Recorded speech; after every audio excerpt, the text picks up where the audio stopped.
Otro pasaje parece como que sí lo conocía. Entonces, bueno, ¿qué pasa? ¿Lo conocía o no lo conocía? Y hay muchos acontecimientos en la Biblia que se relatan, pero no se cuentan necesariamente en orden cronológico. Entonces tienes que leer todo lo que la Biblia dice sobre ese pasaje para ubicarte y saber por dónde van los tiros. Hay un momento en el que uno de cada tribu, es decir, 12 personas, suben a la tierra de Canaán mientras el pueblo espera en el desierto. Dice que van a reconocer la tierra, si no van como espías. El espía no se deja ver, el espía no quiere que lo vean. Espías fueron lo que mandó Josué a la ciudad de Jericó previamente antes de atacarla, pero ellos no van escondidos, ellos van a cara descubierta. Ellos entran por las ciudades, van por los valles, cogen fruto de la tierra. Y cuando regresan, claro, el pueblo está esperando, subimos, no subimos, ¿cómo es la tierra? ¿Tiene ríos, no tiene ríos? ¿Es grande, está habitada? ¿Cómo es la tierra? El informe que trajeron fue terrible, terrible. Y de los 12 que fueron, 10 como que se pusieron de acuerdo, tú. 10 trajeron un informe tan negativo que a más de 1,5 millones de personas los hundieron en la miseria. Dice que estuvieron toda la noche llorando. Qué pesimismo contagió a aquella gente al pueblo, ¿eh? Terrible, tremendo. ¿Sabes que ese día, se calcula, ¿no? Ese día era el Tisha B'Av, era el día 9 del mes Av. A veces coincide en agosto, a veces coincide ese mes, ese día en julio, depende. Y las peores desgracias, todas las desgracias, las peores catástrofes que le han ocurrido al pueblo de Israel, todas han ocurrido el día Tisha B'Av, el día 9 del mes Av, todas. La destrucción del primer templo, 9 de Av. La destrucción del segundo templo, 9 de Av. La expulsión por parte de los reyes católicos del pueblo de Israel de España, 9 de Av. La firma de la eliminación total y absoluta de los judíos en Europa a través del régimen del Tercer Reich nazi, el día 9 de Av, etcétera, etcétera, etcétera. Y es que ese día marcaron su destino. Lloraron sin causa y a lo largo de la historia el Señor les daría motivos para que lloraran con razón. El día 9 de Av. Por eso es un día triste, es un día en el que se esperan siempre todos los años en Israel que pueda ocurrir cualquier cosa. Y fíjense en el capítulo 1 del libro de Deuteronomio, a partir del versículo 26, cuando esta gente regresa, después de haber estado 40 días reconociendo el país, leemos. Sin embargo, no quisisteis subir, dice Moisés, no quisisteis subir. Antes fuisteis rebeldes al mandato del Señor vuestro Dios. Fíjate, no dice no quisisteis entrar, no, que lo podía haber dicho. Dice, no quisisteis subir. Había que subir de nivel espiritual para poder tomar posesión de la tierra del Señor. No quisisteis subir, no quisisteis madurar. Os habíais estancado, os habíais quedado acomodados a la vida del desierto. Y ahora hay que subir, amigo. Y no solamente en el sentido físico, sino también en el nivel espiritual, para tomar posesión y para alcanzar ciertas y determinadas alturas espirituales, uno tiene que subir, uno tiene que crecer. Y si no subes y si no creces, te pierdes la bendición. Y dice la Biblia que no quisieron subir. Pero no solamente no quisieron subir, sino que en el versículo 23 dice, y murmurasteis en vuestras tiendas. No es que se negaron a decir, no queremos subir, aquí nos quedamos, sino que en las tiendas donde ellos vivían en el desierto, tuvieron toda la noche murmurando, hablando mal, quejándose, lamentándose. Y fíjate lo que llegaron a decir, cómo el Señor esas conversaciones, cómo el Señor escuchó e hizo que en su palabra quedara registrado parte de lo que murmuraban en las tiendas de campaña durante la noche. Mira lo que decían. El Señor nos aborrece. ¿Cómo? Porque el Señor nos aborrece, nos ha sacado de la tierra de Egipto para entregarnos en manos del amorreo para destruirnos. Mire, hermano, si Dios hubiera querido destruir a esta gente, no hacía falta sacarlos de Egipto. No hacía falta sacar a todo el pueblo de la esclavitud en Egipto, llevarlos por el desierto y subirlos a la tierra prometida, a la tierra que fluye leche y miel, para destruirlos. En el mismo Egipto podían haber sido aniquilados. Pero fíjate el concepto que ellos tienen de Dios. Y claro, según el concepto, según lo que ellos piensan de Dios, así hablan. De la abundancia del corazón, dice la Biblia, habla la boca. Como Dios nos aborrece, nos sacó de Egipto. ¿Así? Es decir, que Dios te sacó de Egipto porque te aborrece. ¿Eso es lo que tú crees? Y entonces, como nos aborrece, como nos odia, lo que quiere es ahora meternos en la tierra prometida, la tierra de Canaán, para que los habitantes de ese país, sobre todo los amorreos, nos destruyan y acaben con nosotros y con nuestras familias y con nuestros hijos y con nuestra vida. Y lo decían tan tranquilos y se quedaban tan panchos. Todos sabemos que esa noche, como acabo de decir, sellaron su destino y Dios dijo, ahora sí que no van a entrar, amigo. Ahora sí que no van a entrar. Van a entrar aquellos que dijisteis que no entrarían, que eran vuestros hijos. Es decir, la generación adulta que salió de Egipto no entró en la tierra prometida. Dios levantó una nueva generación sin esos prejuicios, sin esas ideas equivocadas y distorsionadas de Dios, y esos fueron los que entraron, y estos que hablaron mal, y estos que murmuraron, todos cayeron en el desierto, uno detrás de otro, excepto aquellos que hablaron bien, Josué y Caleb. Ellos dos sobrevivieron, con más de 80 años, ambos entraron a la tierra prometida, la vieron, la disfrutaron, la habitaron y la conquistaron. Y posteriormente la repartieron, solamente ellos. Fíjate la cantidad de cosas que se puede uno perder y la cantidad de puertas en el mundo espiritual que uno puede cerrar simplemente, digo simplemente entre comillas, por hablar mal. Perdieron la oportunidad de su vida. Pudieron haber entrado hacía 40 años, pero por la forma como hablaron, Dios dijo sí. Muy bien, se acabó. Pero no solamente no van a entrar, sino que ahora encima van a morir en el desierto. Es increíble. Así que ellos creían que Dios los aborrecía. Pero mira lo que dice el Salmo 106. Todo lo contrario. Todo lo contrario. El Salmo 106, dicho sea de paso, es un resumen de lo que ocurrió desde que salen de Egipto hasta que prácticamente entran en Canaán a través de Josué.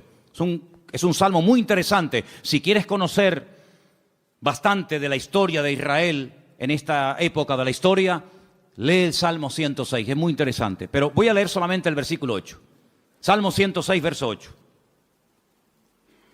¿Lo tienen, hermanos? Dice, pero Él los salvó por amor de su nombre, para hacer para hacer notorio su poder. Si comparamos lo que dice Deuteronomio y lo que decía el pueblo y lo que el Señor dice a través del Salmo 106, no tiene nada que ver una cosa con otra. En un pasaje dice, Dios nos sacó de Egipto porque nos odia, porque nos aborrece y lo que quiere es aniquilarnos y destruirnos. Y el Salmo 106 lo que dice es que la razón principal por la cual el Señor sacó al pueblo de Israel de la esclavitud en Egipto es por amor. No porque los aborrecía, sino por amor.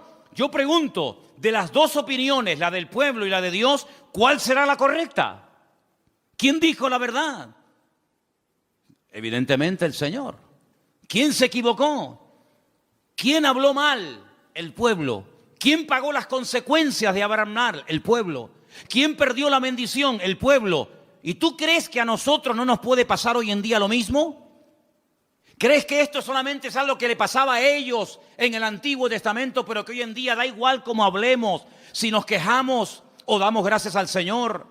Si somos personas con una actitud, digamos, de agradecimiento y de gratitud, o estamos todo el santo día lamentándonos, que da igual. No te confundas, hermano. ¿Cuántas personas, incluso que van por la vida llamándose creyentes, se pueden llegar a perder tremendas bendiciones del Señor por la forma como hablan?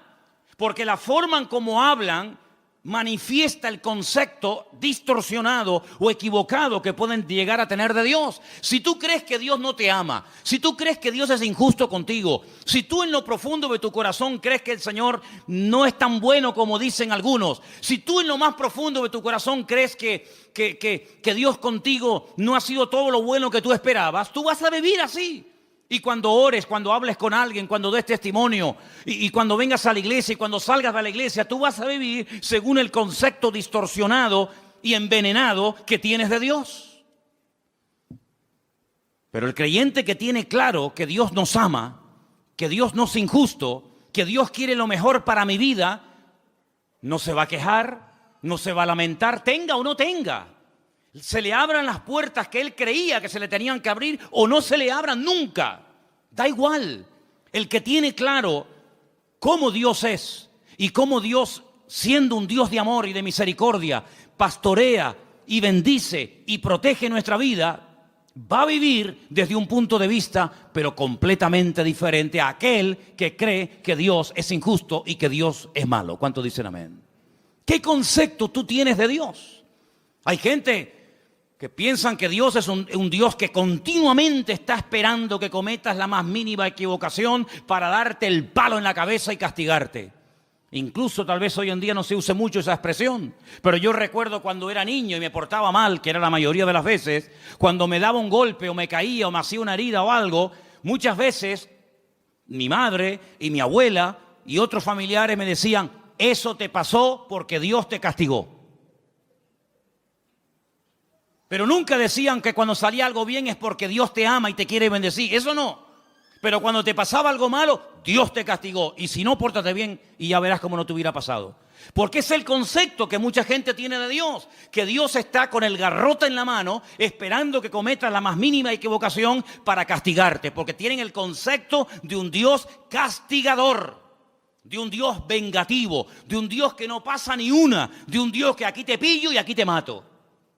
Y así viven, asustados, amedrentados, tratando siempre de buscarse la vida, tratando siempre, ¿verdad?, de abrirse camino a ellos mismos, porque creen que ellos se pueden pastorear a sí mismos mejor que lo que Dios nos puede pastorear a nosotros.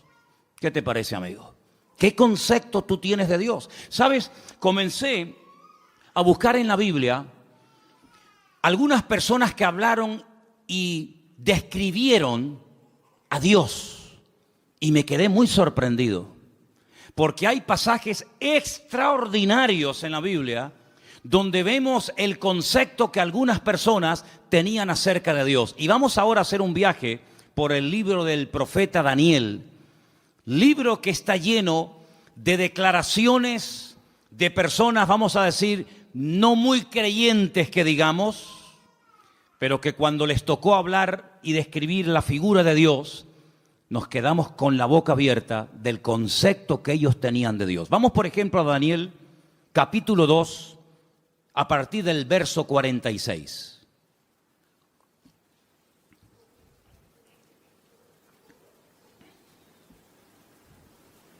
Hermano Jorge, le van a faltar brazos.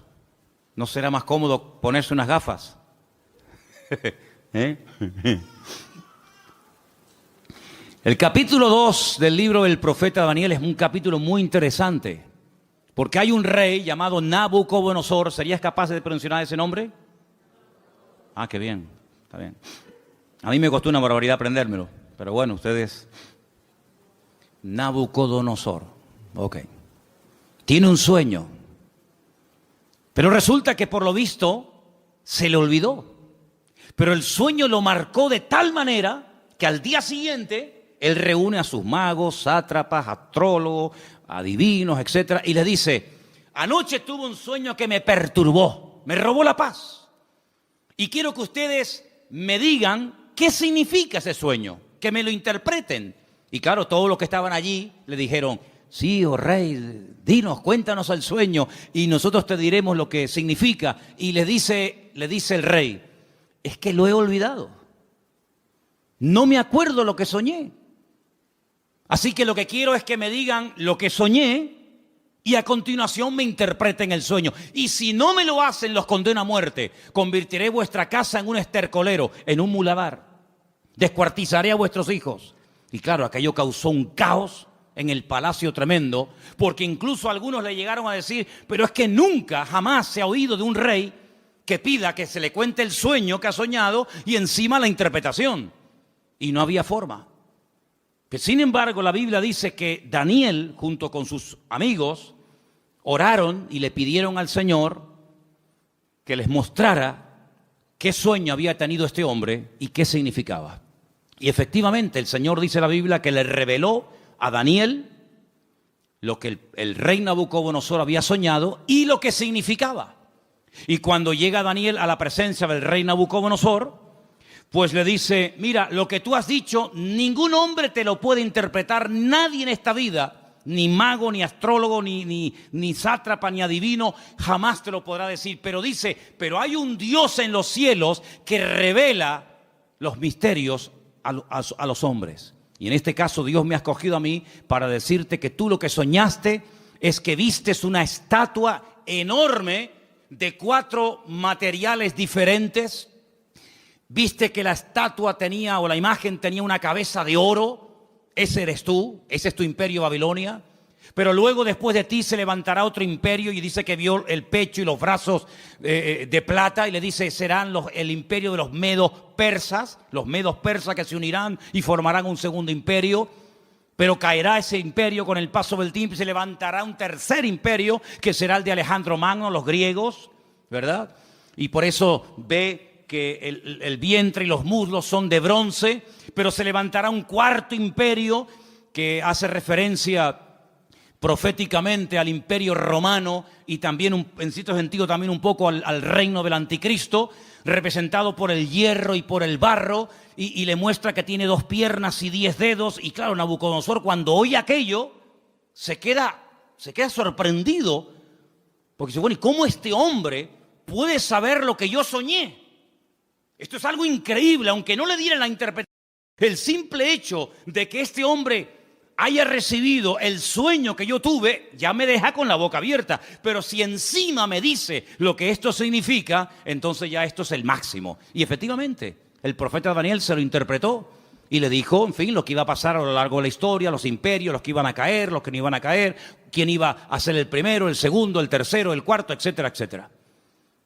Y cuando termina de contarle el sueño con su correspondiente interpretación, en el capítulo 2, verso 46 del profeta Daniel, ahora habla el rey y dice, escucha, atento. Entonces el rey Nabucodonosor se postró sobre su rostro y se humilló ante Daniel. Esto es increíble. Y mandó que le ofreciesen presentes e incienso a Daniel. Y el rey habló a Daniel y le dijo, ciertamente el Dios vuestro es Dios de dioses y Señor de los reyes, y el que revela los misterios, pues pudiste revelar este misterio. ¿Cuántos dicen amén? Y ahí se da cuenta Nabucodonosor que el Dios de Daniel, que no es el suyo, dicho sea de paso, es un Dios superior. Es un Dios que es capaz de revelar cosas increíbles que ningún otro Dios en esta vida es capaz de hacerlo. Luego, el concepto que Nabucodonosor en ese momento tenía de Dios es un concepto elevadísimo. No hay otro Dios como el tuyo. Pero ustedes piensan que ese concepto, esa opinión buenísima que tenía del Dios de Daniel, hizo que este hombre cambiara radicalmente de la noche a la mañana. Nada que ver. Una cosa es que tú sepas lo que Dios es y lo que Dios hace, lo que Dios permite y lo que Dios prohíbe, y otra cosa es que tú actúes en consecuencia al conocimiento que tienes de Dios. Fíjate que Daniel le dice, agárrate a este detalle, la imagen tiene 4 materiales, oro, plata, bronce y hierro. ¿Qué es lo que ocurre? ¿Qué es lo que hace Nabucodonosor con esa interpretación? Dice, bueno, pues si los 4 materiales representan 4 imperios, yo lo que voy a hacer es ir en contra de lo que Dios ha revelado a través de este hombre, y voy a mandar a construir una imagen, una estatua enorme, curiosamente de 66 codos de alto y 6 codos de ancho, y la voy a mandar a hacer toda de oro, desde la cabeza hasta la planta de los pies, como diciendo, eso de que después de mí va a haber un imperio y después otro, de eso nada. La voy a hacer toda de oro, como diciendo, aquí el único imperio del cual se va a hablar y va a perdurar en el tiempo y en el espacio va a ser el reino de Nabucodonosor, el reino de Babilonia, que representa al oro. Y ahora en el capítulo 3, lo que vemos es al rey Nabucodonosor, en el versículo 28, ordenándole a toda la población de su reino que se postren y adoren la imagen que él ha levantado. Y ahí encontramos un pasaje increíble, extraordinario, donde vemos que hubieron 3 personas que no quisieron postrarse ante su imagen. Capítulo 3, versículo del 28 en adelante, dice así la palabra. Entonces Nabucodonosor dijo, bendito sea el Dios de ellos, de Sadrat, de Mesat, de Abednego, que envió su ángel y libró a sus siervos que confiaron en él y que no cumplieron el edicto del rey y entregaron sus cuerpos antes que servir y adorar a otro Dios que su Dios. Por lo tanto, decreto que en todo pueblo, nación o lengua que dijere blasfemia contra el Dios de Sadrat, Mesad y Abednego, sea descuartizado y su casa sea convertida en muladar, por cuanto no hay Dios que pueda librar como este. Él se dio cuenta de que el fuego no destruyó a estos 3 jóvenes valientes, porque ellos le dijeron al rey de Nabucodonosor, aunque nos des otra oportunidad, no nos vamos a postrar ante tu imagen. Nosotros solamente adoramos a Dios. Y si ese acto de adorar a Dios implica el que muramos hoy quemados, pues estamos dispuestos a morir quemados. ¿Y qué? Si esa es la muerte, porque yo no elegí ni el día, ni el lugar, ni la forma como nací, pero tampoco podemos elegir ni el día, ni la hora, ni la forma de nuestra muerte. Esas son cosas que escapan al ser humano. Es algo que no podemos escoger, por muy sabios o ricos o intelectuales que seamos. Por lo tanto, si la muerte que Dios ha escogido para nosotros es morir quemados, moriremos quemados, no pasa nada. Creemos que Dios nos puede librar del fuego, lo creemos, y nos puede librar de tu mano, lo creemos totalmente. Pero si no nos quiere librar el Señor, sino que Él hoy quiere que muramos y hasta aquí llegó nuestra vida, tampoco nos vamos a postrar. Y dice la Biblia que fueron lanzados, amarrados, dentro del horno de fuego. Lo que le sorprendió a Nabucodonosor es que no se quemaron, que no solamente había personas vivas dentro del horno, sino que había 4 personajes protegiendo el cuarto personaje a estos jóvenes. Y dice la Biblia que cuando salieron, ni el pelo de su cabeza se había quemado, ni sus ropas olían a humo. Y ante semejante milagro, ya van dos, la interpretación del sueño a través de Daniel, cómo Dios protege milagrosamente la vida de Sadrat, Mesad y Abednego, vuelve otra vez a reconocer que el Dios de esta gente es el Dios todopoderoso, un Dios superior al que Él tiene, un Dios que es capaz de proteger de la muerte segura a unas personas porque confiaron en Él.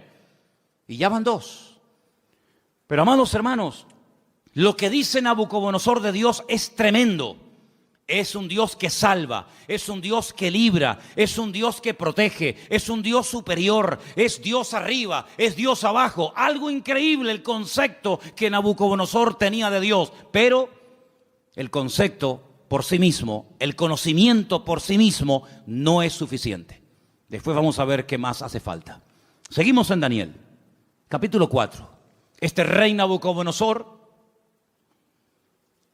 le da lugar a la soberbia, le da lugar al orgullo, a la arrogancia, paseándose por Babilonia, que era una joya en aquellos tiempos.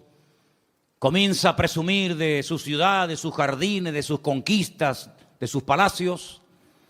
Y la Biblia nos enseña que este hombre entra en un periodo de locura totalmente. Pierde el sentido. Y la palabra de Dios dice que lo arrojan al monte.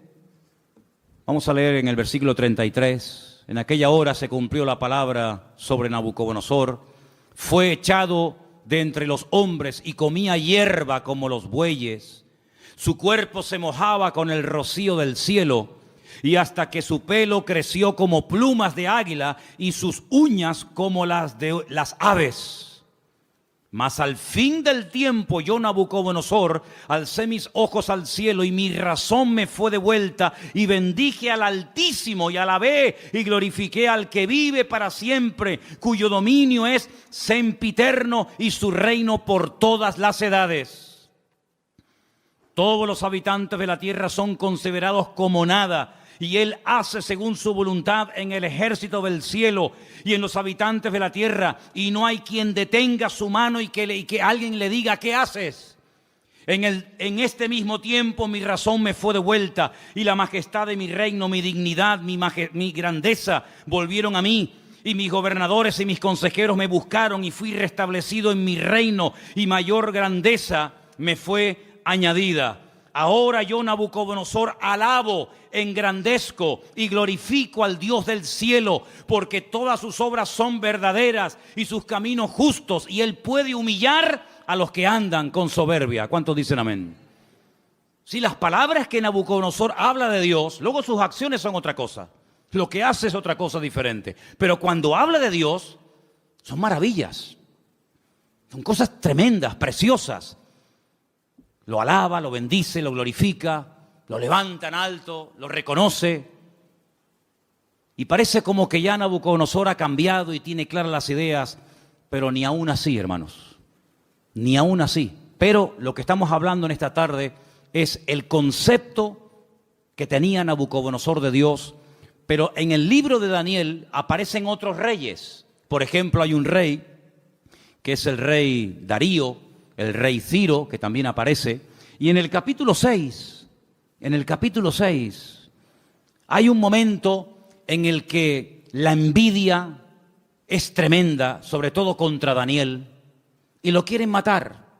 Pero leí esta mañana algo que me llamó tanto la atención, porque dice que trataban de buscar algo en lo cual pillarlo en un fallo y decir: mira, pero no había manera. Quiero leerles en el capítulo 6, verso 4. Entonces los gobernadores y sátrapas buscaban ocasión para acusar a Daniel en lo relacionado al reino, mas no podían hallar ocasión alguna o falta, porque él era fiel y ningún vicio ni falta fue hallado en él.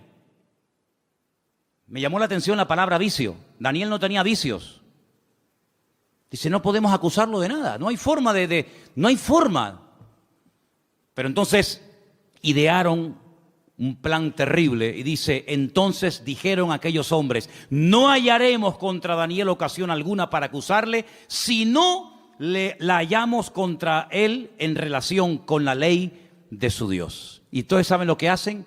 Convencen al rey Darío, para que promulgue una ley que no se puede revocar bajo ningún concepto, de que durante 30 días nadie puede elevar oraciones, plegarias o súplicas a ningún Dios, incluido el Dios de Daniel. Nadie puede orar durante 30 días.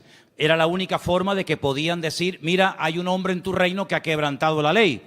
Porque nosotros como creyentes, y creo que lo tenemos claro, tenemos que cumplir las leyes de los países donde vivamos, siempre y cuando no vayan en contra de la palabra de Dios. ¿Cuántos dicen amén?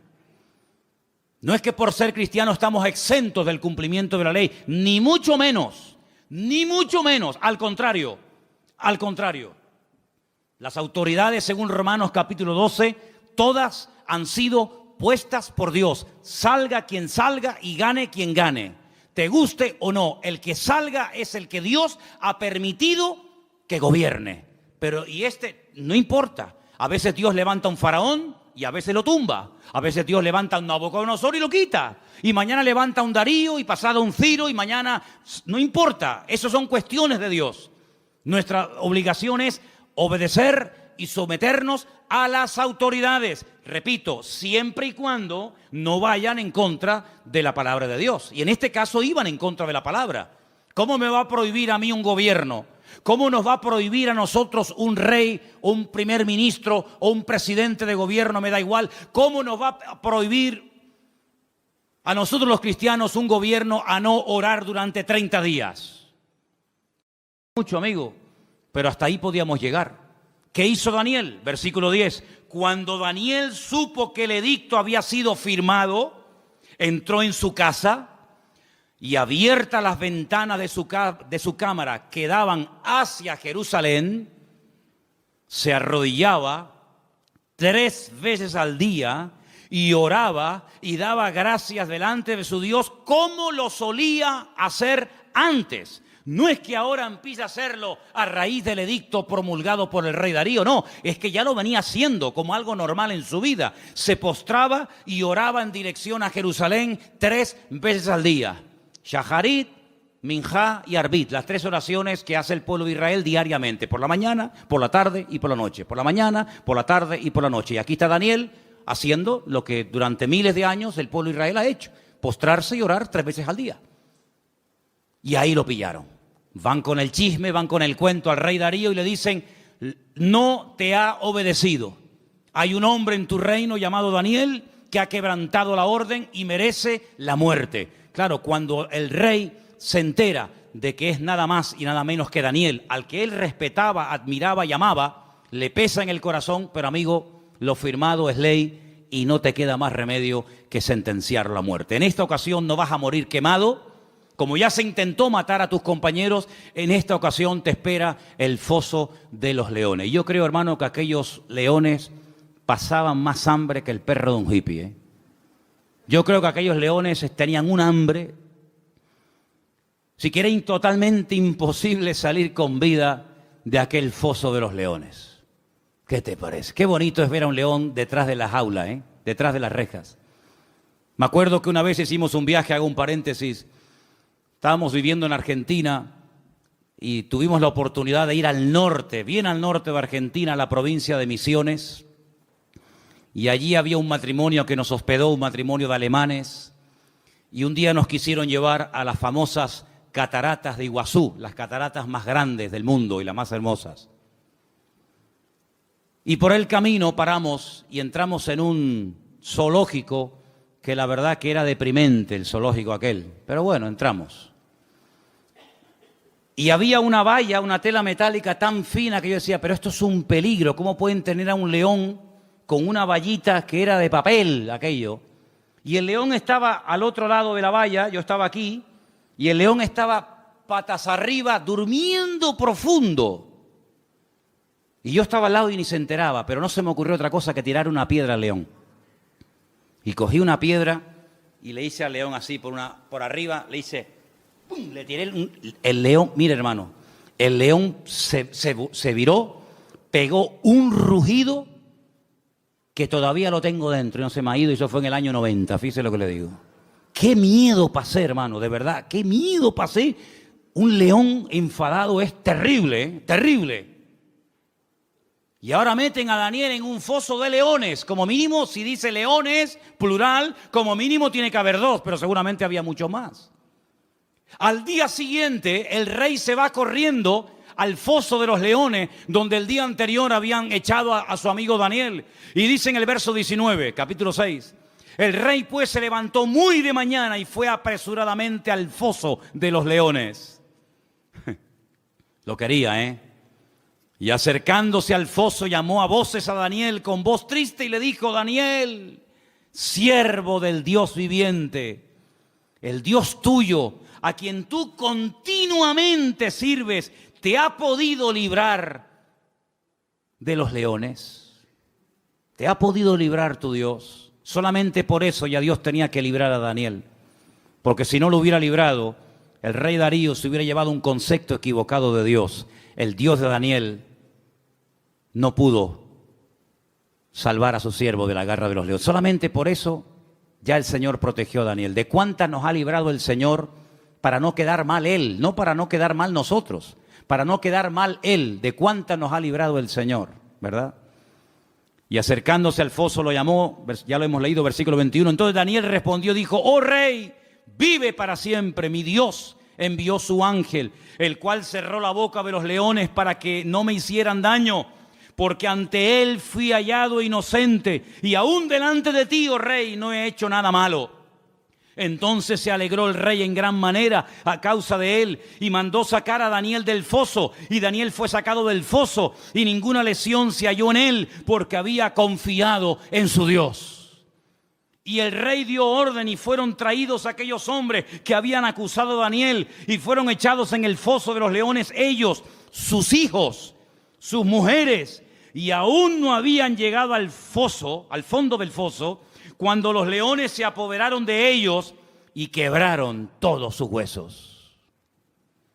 Entonces el rey Darío escribió a todos los pueblos, naciones y lenguas que habitaban en toda la tierra: paz os sea multiplicada. De parte mía es puesta esta ordenanza, que en todo el dominio de mi reino todos teman y tiemblen ante la presencia del Dios de Daniel. Escucha ahora el concepto elevadísimo que tenía Darío de Dios.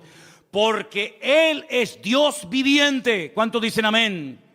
Permanece por todos los siglos. ¿Cuántos dicen amén? Su reino no será jamás destruido. Su dominio perdurará hasta el fin. Él salva. ¿Cuántos dicen amén? Él libra. Hace señales y maravillas en el cielo y en la tierra. Él ha librado a Daniel del poder de los leones. Y Daniel prosperó durante el reinado de Darío y durante el reinado de Ciro el persa. Fíjate qué concepto, por aquel milagro, por aquella maravilla hecha por el Señor, proteger milagrosamente de la muerte, devorado por las fieras, por los leones a Daniel. Este hombre dice cosas tremendas que muchos cristianos cuestionan.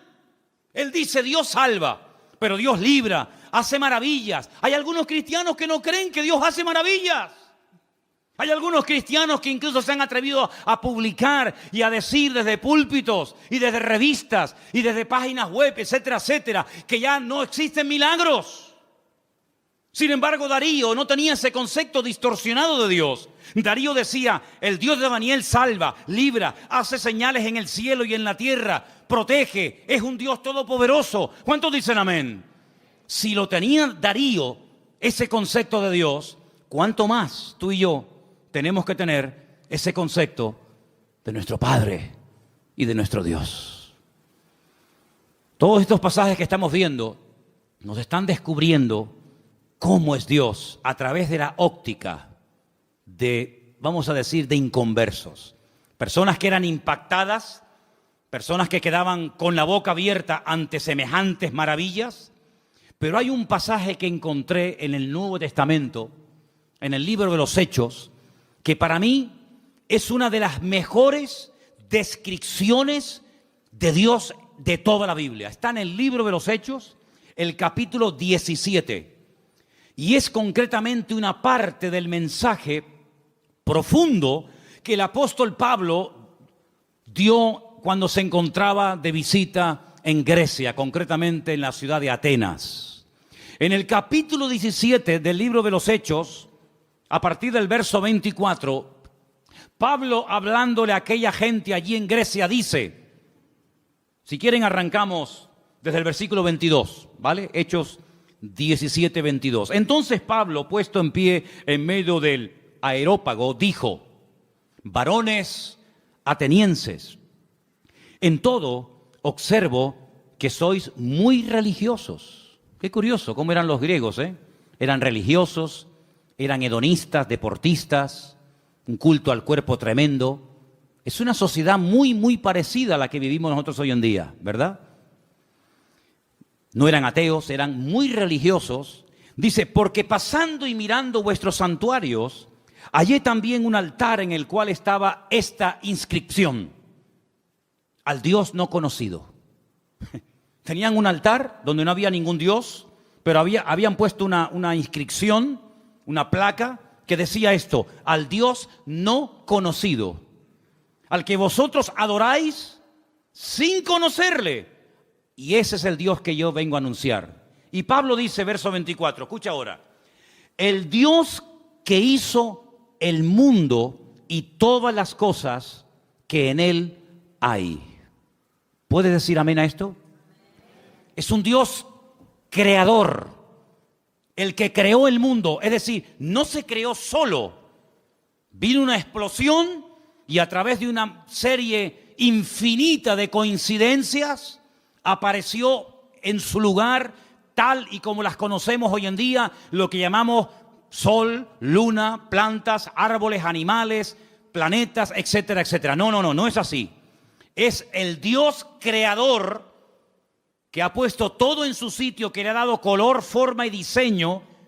Es el Dios todopoderoso y sigue diciendo, siendo Señor del cielo y de la tierra, la palabra Señor sabéis que es la palabra amo, siendo el dueño, el propietario de lo que hay arriba y abajo, no habita en templos hechos por manos humanas. Solamente de este versículo hay tanta enseñanza, tanta profundidad de conceptos que podríamos echarnos horas.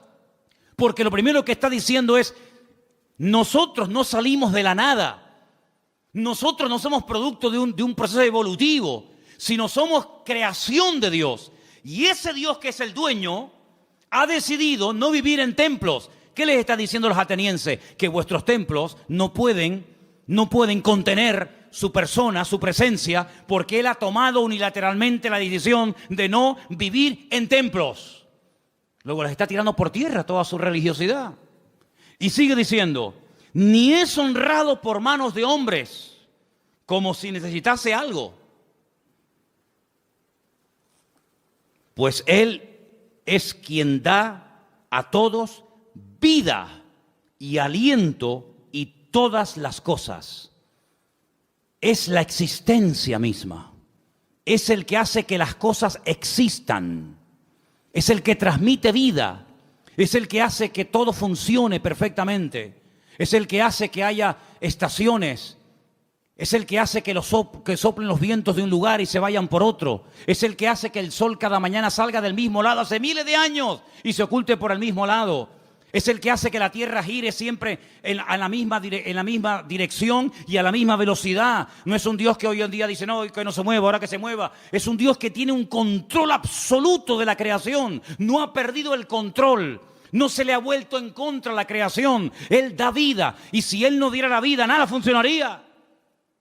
Porque el hombre puede alargar y puede cortar la vida, pero no puede crearla, no puede diseñarla. Y Él está hablando de un Dios que da la vida, un Dios que ha formado, un Dios que ha creado, etcétera, etcétera. Y sigue diciendo, de una sangre ha hecho todo el linaje de los hombres. Está hablando de Adán.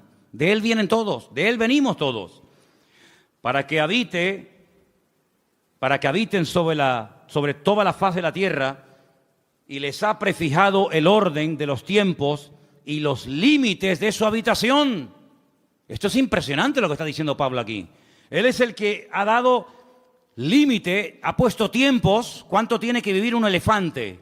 ¿Cuánto tiene que vivir un loro? ¿Cuánto tiene que vivir el hombre? ¿Cuánto tiene que vivir? Él ha puesto límites, Él ha puesto tiempos. No es algo que siempre ha existido, como decía Aristóteles, que esto siempre ha existido, la eternidad del universo. No, el universo no es eterno. Tiene un principio y tendrá un fin. Y no solamente eso, sino que ha puesto límites, fronteras, que no tiene que ver con murallas, ni con rejas, ni con alambre de púas. Pero Él, desde el libro del Génesis, le dijo a cada nación y a cada pueblo, a las 70 que había en aquel momento, de la cual salieron todas las que existen hoy en día, dónde tenían que vivir cada nación y cada pueblo. Y lo he dicho infinidad de ocasiones, cada vez que un pueblo ha querido ir más allá del territorio que en el principio el eterno creador del universo y de la tierra le dio a los seres humanos, ha habido problemas. Y cuando los del norte quieren apropiarse de los del sur, y cuando los europeos quieren apropiarse de un continente, y cuando los de este continente quieren saltar a otro, se produce un caos, se produce un desorden, porque Dios estableció dónde tenían que vivir los pueblos. Y dotó al ser humano de unas características para vivir en el sur que no dotó a ese ser humano para vivir en el norte o viceversa. Y Dios lo que está haciendo es poner en orden el mundo, así como puso el sol aquí, no allá, aquí lo puso. Y así como puso la tierra en este lugar y no la puso en la otra punta de la galaxia, Dios ha puesto a los hombres donde Él ha querido y como Él ha querido. Porque es un Dios que controla y ordena la creación, y el hombre siempre tratando de alterar el orden de Dice, para que busquen a Dios, si en alguna manera palpando puedan hallarle, aunque ciertamente no está lejos de cada uno de vosotros. Porque en Él vivimos y nos movemos y somos. Eso es increíble, ese concepto. En Él vivimos, nos movemos y somos, como algunos de vuestros propios poetas también han dicho, porque linaje suyo somos. Siendo pues linaje de Dios, no debemos pensar que la divinidad sea semejante a oro, plata, piedra, esculturas de arte, imágenes de hombre. Pero Dios, escucha, Dios, habiendo pasado por alto los tiempos de esta ignorancia, ahora manda a todos los hombres en todo lugar que se arrepientan. A todos, absolutamente a todos. Por cuanto ha establecido un día, por el cual juzgará al mundo con justicia, por aquel varón a quien designó, está hablando del Señor Jesús, dando fe a todos con haberle levantado de los muertos. Y ahí ya se rompió la armonía, porque cuando oyeron de lo de la resurrección, eso era lo que no les cabía en la cabeza, y ahí le dijeron, bueno, ya te escucharemos en otra ocasión, en otro día, en otro momento. El concepto que Pablo tenía de Dios era un concepto no distorsionado, no equivocado ni envenenado, sino era un concepto correcto y exacto. Y la pregunta que tenemos que volver a hacer nosotros en el día de hoy, ¿qué concepto tenemos nosotros de Dios? ¿Cómo tratamos a Dios? Muchas veces le decimos a Dios cómo nos tiene que tratar a nosotros. Pero la pregunta es, ¿cómo estamos nosotros tratando a Dios? Queremos que Él nos sane cuando estamos enfermos. Queremos que Él supla nuestras necesidades cuando necesitamos que sean suplidas. Queremos que nos haga compañía cuando nos sentimos solos. Queremos que nos dé trabajo cuando nos falta. Queremos que nuestros hijos estén sanos y robustos y con trabajos y bien. Todo eso está bien claro. Pero la pregunta es, ¿cómo tú estás tratando a Dios? Algunos ni se lo han planteado. Algunos viven en una ignorancia tan grande que lo único que le preocupa es el aquí y el ahora. Comamos y bebamos porque mañana moriremos. Ese es el eslogan de la sociedad y de muchas personas hoy en día. ¿Qué más da si hay cielo, si hay infierno, si mañana me muero o no me muero? Es el día de hoy lo que me preocupa. Ya mañana ya Dios dirá, ¿verdad? Para quedar bien. ¿Qué concepto tú tienes de Dios? Depende del concepto que tengas, estarás hablando de tu nivel de madurez. Y así vivirás, y así hablarás, y así te comportarás con tus semejantes. Y cuando vamos a la palabra de Dios, vemos que ese Dios real, vivo y verdadero, que es el único que existe, que es uno, se ha dado a conocer de varias formas. Primero, a través de la creación. Vamos a un texto que nos va a leer nuestro hermano Luis. Romanos 1:20. Preste atención porque es un texto extraordinario a tener en cuenta. Romanos 1:10. 1:20, perdón. Porque las cosas invisibles de Él, su eterno poder y deidad, se hacen claramente visibles desde la creación del mundo, siendo entendidas por medio de las cosas hechas, de modo que no tienen excusa. Dios dice en su palabra que nadie tiene excusa para no creer en Dios. Algunos me han preguntado muchas veces, pero hay gente a la cual nunca se les ha hablado de Cristo. ¿Y eso qué significa? ¿Que no van a creer en Dios porque nadie les ha testificado, porque nadie los ha invitado a un culto, porque nadie les ha dado una Biblia, un Nuevo Testamento? Dice el Señor, y lo declara categóricamente en la palabra a través de la boca de Pablo, que a través de la creación el hombre puede llegar a la conclusión de que detrás de lo que vemos, detrás de lo creado, hay un creador. Detrás de este púlpito tuvo que haber alguien que lo hiciera. Este púlpito no se hizo solo. Imposible, imposible. Detrás de un coche tiene que haber un fabricante. Esas piezas tuvieron que ser diseñadas y puestas en ese lugar para que esa máquina funcione. El reloj que llevamos todos en la pulsera, en la muñeca. Ese reloj me habla de que tuvo que haber alguien que lo diseñara, alguien que lo creara, alguien que lo pusiera ahí. cada pieza, cada tornillo. Sí, detrás de lo creado hay un creador. Y detrás de cada cosa creada hay un diseñador que le dio forma. Y Dios le ha dado forma a la humanidad. Dios le ha dado forma al mar. Dios le ha dado forma a las montañas. Dios le ha dado forma al universo. ¿Quién hizo eso? ¿Quién creó el mundo? ¿Quién creó el agua del mar con la justa medida para que no se pudran los seres vivos que viven ahí adentro? Si tuviera más nivel de sal, la vida sería imposible, como el mar muerto. Hay un mar que se llama el mar muerto. Bueno, en hebreo se llama el Yam HaMelach, el mar de la sal. En español, el mar muerto. ¿Por qué es muerto? Porque tiene demasiado nivel de sal. ¿Te imaginas que los mares que nos rodean, las playas a las que vamos a bañarnos, tuvieran el mismo nivel de sal que el mar muerto en Israel? No habría peces. Sería imposible la vida. No se podría navegar en esos mares. No habría peces, no habría fauna marina. Pero Dios, cuando hizo el mar, le dio la cantidad exacta de sal, ni más ni menos, para que todo funcione de una forma perfecta y matemática durante miles y miles de años. Así de claro, hermano. Si el sol estuviera un poco más cerca, sería imposible la vida en el planeta Tierra. Moriríamos todos achicharrados, quemados.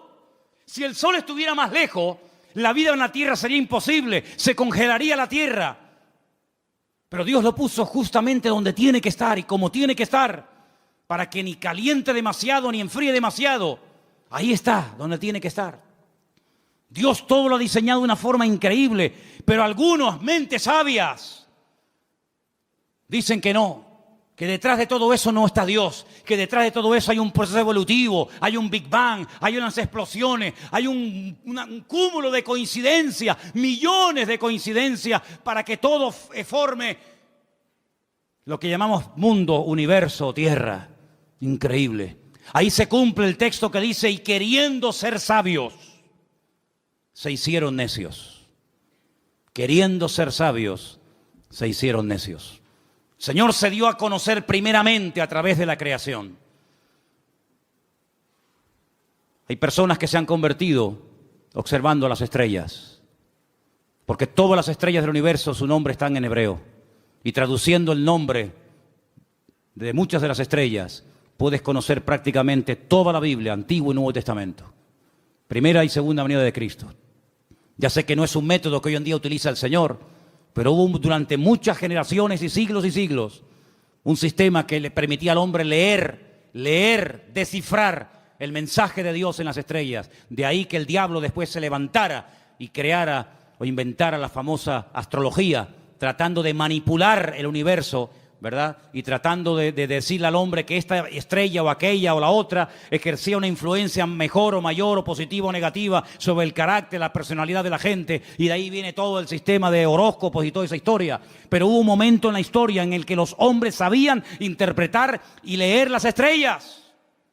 Y los magos de Oriente vinieron a Belén guiados por una estrella, no por una, sino por su estrella. Y se dieron cuenta de que las estrellas se habían alineado. Y cuando interpretaron y vieron Betulá y vieron Ari y vieron todas las estrellas, ellos dijeron, ha nacido el Mesías. Porque ellos supieron leer el mensaje, cosa que hoy en día pues ni se puede ver, ni se puede interpretar. Y hay otro momento en el que Dios utilizó otro sistema. Y dice la Biblia en Hebreos, que también lo vamos a leer ahora, que Dios habló muchas veces, muchas formas y maneras distintas. Pero ahora ya ha hablado ya de la última forma que iba a hablar. Y quiero que escuchen este versículo. Es el último que vamos a leer. En Hebreos capítulo 1, a partir del versículo 1 en adelante, dice así. Dios, habiendo hablado muchas veces y de muchas maneras en otro tiempo a los padres por los profetas, en esos postreros días nos ha hablado por el Hijo, a quien constituyó heredero de todo, y por quien asimismo hizo el universo, el cual, siendo el resplandor de su gloria y la imagen misma de su sustancia, y quien sustenta todas las cosas con la palabra de su poder, habiendo efectuado la purificación de nuestros pecados por medio de sí mismo, se sentó a la diestra de la majestad en las alturas, hecho tanto superior a los ángeles, cuando heredó más excelente nombre que ellos. Si Dios habló muchas veces y de muchas formas diferentes, dice en el pasado, dice, pero en los últimos tiempos Dios decidió hablar ya contundente y claramente, y lo hizo a través del Señor Jesús, a través de su amado Hijo. Eso es lo que dice la palabra. Así que si no te sirve la creación, Dios se reveló en su palabra. Si no te gusta leer la Biblia o no la conoces, Dios te habló a través de Jesús. Pero no hay excusa, no hay ninguna excusa. Dios no va a decir, ¿y qué hacemos con este al cual nadie le predicó? Todo el mundo tendrá su oportunidad de una manera u otra. Eso no nos exime de la responsabilidad de predicar el Evangelio, evidentemente.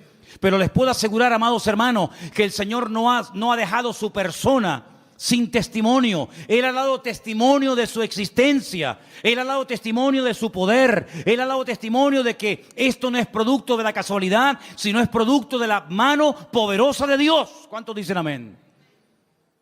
Y para más INRI, si quieres creer en Dios, mírate a ti mismo. Mírate tú, porque viéndote a ti, no me queda más remedio que creer en Dios. Alguien le dijo una vez a una persona, demuéstrame que Dios existe. Dice, mírate a ti mismo. Viéndote a ti, tengo que reconocer que Dios tiene que existir. Porque ¿de dónde saliste tú? No, de mis padres, y los tuyos, y tus padres, y de los suyos, y ellos. Y cuando seguimos hacia atrás, llegamos a un momento en el que nos damos cuenta de que la humanidad no es algo eterno, que siempre ha existido de eternidad a eternidad, sino que hubo un punto de partida, hubo un primer habitante, como habrá un último. Y de generación en generación, el hombre mirando hacia sí mismo puede ver el diseño perfecto de su cuerpo, cómo todo funciona con una armonía extraordinaria. Y todo eso nos habla de un diseñador, de un creador y de un Dios todopoderoso. Ahora, el que no quiere creer, ni viendo milagros va a creer. Ni viendo milagros va a creer, porque los milagros no se hacen para que la gente crea, sino que se hacen como evidencia de la manifestación del poder de Dios. Y quiero solamente recordarles que la lectura que se leyó esta tarde estaba basada en el libro de Esdras, ¿verdad? Capítulo 9. Cuando ellos vuelven del cautiverio en Babilonia, gracias al Señor, después de 70 años, llegan a Babilonia, llegan a Jerusalén, con la intención de hoy empezar de cero, reconstruir la ciudad, inaugurar otra vez el templo, y bueno, hacer las cosas ahora bien. Y le llega la noticia al sacerdote Esdras y le dicen, tenemos que comentarte algo, aquí hay un problema muy grave y muy serio. A ver qué pasa. Resulta que los que han venido del cautiverio, muchos se casaron con mujeres inconversas, con paganas, con idólatras, y cuando han llegado aquí, se han unido a las mujeres del país y se han mezclado.